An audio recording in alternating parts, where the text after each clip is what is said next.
նստարանի կշեռքի կալիբրովկա։ Toyota եւ Lexus մեքենաների մոտ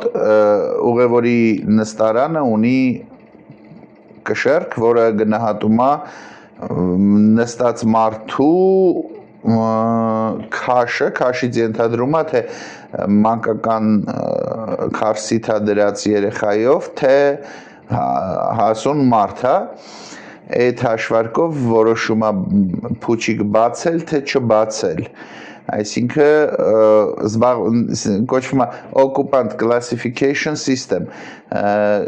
նստարանի զբաղվածության կլասիֆիկացիայի սենսոր է ինքը։ Ուրեմն ինչ է լինում իր հետ։ SRS համակարգը կարող է չգործարկել, փուչիկներ չբացել, բայց ծանր մարդ նստած ժամանակ, երբ որ մեքենան հարված է զգում, կլասիֆիկացիոն այդ սենսորը կալիբրովկայից շեղվում է ու փուչիկի լույսը վառվում է, բողոքում է, որ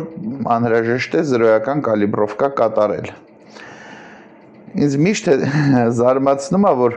տարբեր տեղեր, տարբեր բաներ են ասում մարդկանց։ Մարդիկ գալի ասում են հետևի նստարանն է, հետևի ձախն է, հետևի աչքն է։ Ուզում եմ պատկերացնեք լոգիկան որն է։ Ոչ մի ուրիշ նստարանի դեպքում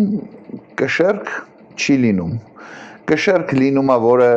գնահատող կշեռք չի հետևի նստարաններին, միայն զբաղվածության համար է, որ ռեմենը գցած է, թե չէ, ծնգ-ծնգա, թե չէ, իսկ դիմացի նստարանի ուղևորի նստարանի տակ կա կշեռք, որը քաշն է չափում, զբաղվածության քաշն է չափում։ Այդ պրոցեդուրան կատարվում է դիագնոստիկ սարքով կալիբրովկան, զրոյական դիրքի կալիբրովկան ու հատուկ պայմաններ ապահովելով։ Հետևի սիդենյաների հետ կապված տենց կալիբրովկաներ չկան։ Լինում է, որ վնասվում է, լարա կտրվում, սիդենյայի տակ գլորված շշի պատճառով, սիդենյան եթե ավտոմատ է գնում առաջ հետ է գալիս, ավտոմատ շարժվող սիդենյայի տակ դրված կամ ընկած ցանկացած իր կարա վնասի այդ համակարգին, խուսափեք մեքենայի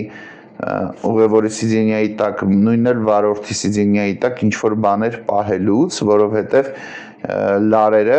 ճկուն են, սիդենյայի հետ գնում գալիս են, այդ շարժի ժամանակ եթե տակը բան է լինում, կարող է